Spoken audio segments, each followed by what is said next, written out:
What's good, y'all? It's Texture Fine tapping in with the third video I recorded today in this fit. I don't know if I'm uploading all three of these. I really might. I might go for 10 videos today. You never know. But we react to the Bat Family tree.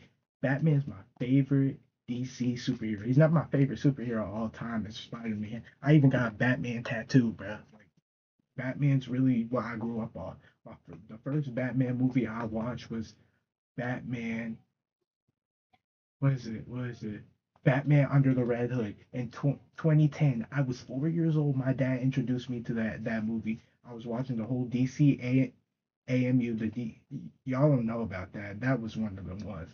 One day I'm gonna make a video explaining each one of the movies. I know there's multiple videos of those uploaded to YouTube. I don't give a fuck, nigga. I'm gonna still make my video, but that's a lot of editing, and I'm hella lazy, so I'm not doing that shit. But we gonna react to the Batfamily tree.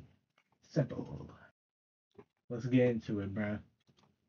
Family is a network of like-minded crime fighters who operate in and around Gotham, with Batman as its head. But just who makes up the Bat Family? I'm Adam Andrews with Top 10 Nerd, and let's break it down as I attempt to explain the Bat Family tree. Alright, so as the whole name of the Bat Family might suggest, this group of like-minded individuals surrounds itself around one central person: Batman. First appearing in Detective Comics number 27 in May of 1939, Batman, as most of you know, has been a key player in the DC universe pretty much since it began. As for his family, well, let's start off way back in the good old first days, the golden age of comics. This is the Bat Family as it was before the whole DC universe first got reorganized, the first time. So it's also, technically, in the modern continuity, the Bat Family of Earth 2. So, when Batman first showed up, he was caped crusading all by his lonesome. No parents, no butler, no nothing. Bob Kane and Bill Finger, the Batman creators, alongside Jerry Robinson, decided that Batman needed someone else,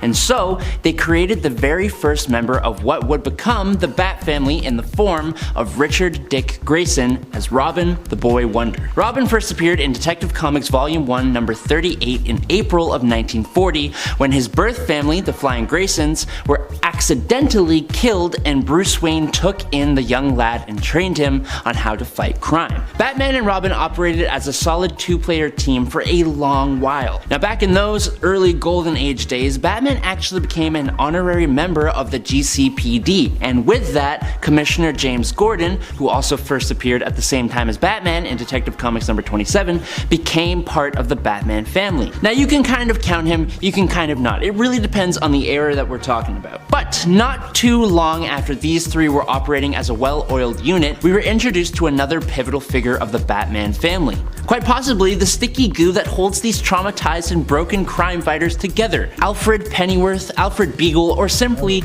Alfred the Butler was introduced in Batman number 16 in May of 1943, acting as the #1 supporting member of the team, or group, or whatever you want to call them. Now, following this period of time, we start to shift towards the Silver Age of comics, and that's when, thanks to public pressures and scrutiny at the time, Batman, Robin, and the Bat Family were given 4 more allies in the form of a dog, Ace the Bat Hound, appearing in Batman Volume 1, number 92 in June 1955, a Batman-worshipping magical 5th-dimensional imp called Batmite, who appeared in Detective Comics Volume 1, number 267 in May of 1959, and the dynamic duo were given female love interests in the form of Catherine Kathy Kane, Batwoman, first appearing in Detective Comics number 233 in July 1956, and Betty Kane, Kathy's niece, and the first ever Batgirl, appearing in Batman number 139 in April 1961. Now, these additions to the Bat Family didn't last incredibly long, as editor Julius Schwartz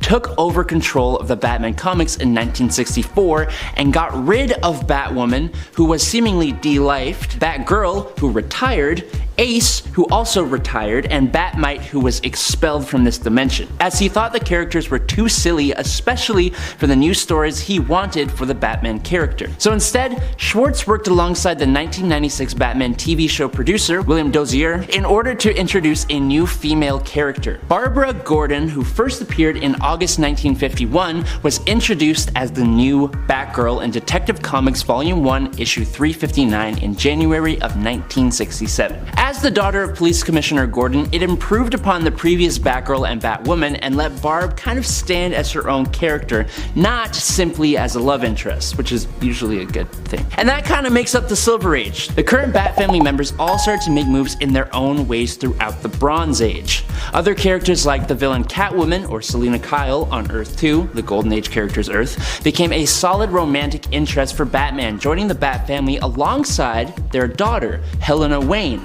who would go on to become Huntress. But again, this would be on Earth 2 and therefore doesn't really count for what we're talking about. Now, Richard Grayson, who was Robin at the time, started to become a very important member of the Teen Titans. But that caused DC some problems as the Batman and Robin dynamic was also starting to become popular again. In order for the two things to be able to happen and work simultaneously, early on in the 80s, Dick Grayson became the leader of the Teen Titans and took on the name of Nightwing. And the new Robin was introduced in the form of Jason J. Todd in Batman number 357 in March 1983. Jason was the son of another acrobatic circus family inspired by the Flying Graysons.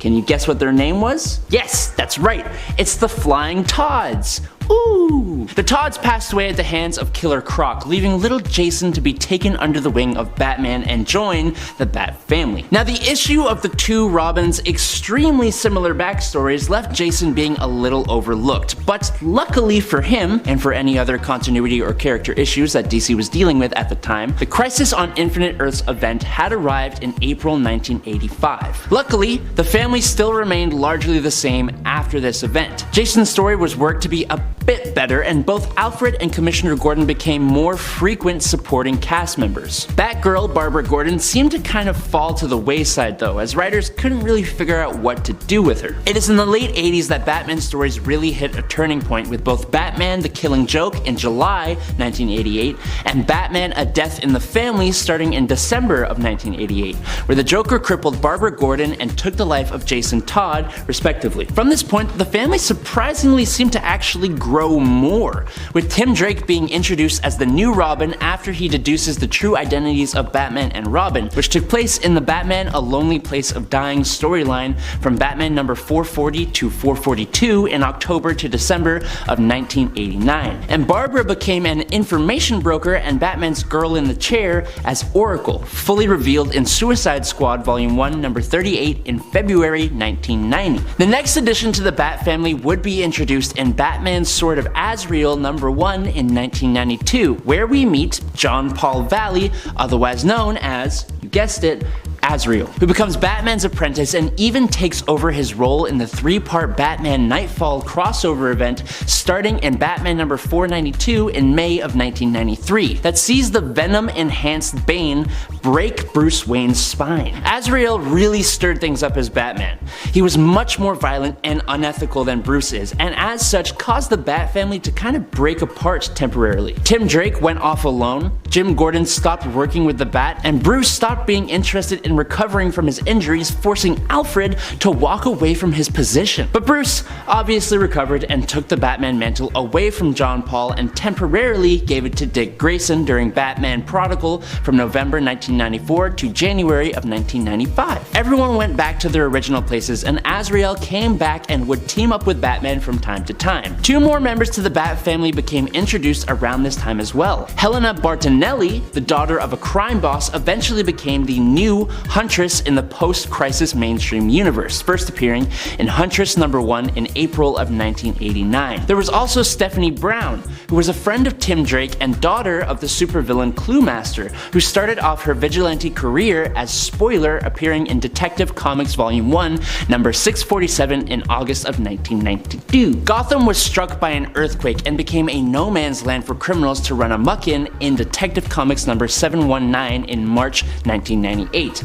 And with that, the Bat family sprung into action. Helena took on the role of Batgirl to strike fear into criminals, but it resulted in a confrontation with Batman that Helena failed, so Batman instead handed the Batgirl costume and title over to a friend of Oracle who proved helpful in the start of the No Man's Land event. That would be Cassandra Cain. Cassandra is the daughter of assassins David Cain and Lady Shiva, and was bred to become the perfect killer, and she is actually one of the greatest martial artists in the world, even rivaling Batman. Alongside this new Batgirl, Batman called on all members of the current Bat family. That's Dick Grayson as Nightwing, Tim Drake Robin, Barbara Gordon as Oracle, Azrael, and even Selina Kyle Catwoman, alongside the Bat family supporters of Commissioner Gordon, Alfred Pennyworth, and Gotham City physician Leslie Tompkins. Together, they all successfully wrestled back control of Gotham City, so yay! That's good. After this point though, the team remained unchanged until the death of Azrael, which was really a turning point for the family. Batman distanced himself away from the team and started working with Sacha Bordeaux, Bruce Wayne's personal security and eventually Batman's crime-fighting partner, introduced in Detective Comics number 751 in December of 2000. The two are framed for the death of Vesper Fairchild though and go to prison, where Bruce escapes and Sacha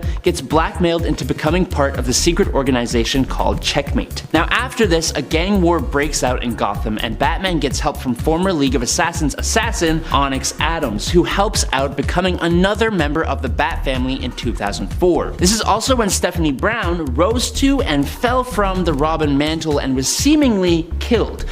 But not really. This led directly to Batman number 635 in February of 2005, otherwise known as the start of Batman Under the Hood, which saw the shocking return of an actually not dead Jason Todd as the extremely violent Red Hood, who joins the Bat family after causing them a whole hell of a lot of grief. From this point, we don't see any new additions to the Bat-themed family until Batman number 655 in September 2006, and the beginning of the Batman and Son storyline, which introduces Damian Wayne as the son of Bruce Wayne and Talia al Ghul. So yes, the addition of a surprise son left things a little tense in the Bat family, and when Batman was quote-unquote killed and sent to battle through time by Darkseid in 2008 to 2009's Final Crisis, it left a vacuum that became a battle royale across Gotham in the storyline Batman Battle for the Cowl. Some of the Bat family struggled to find the missing Batman, while others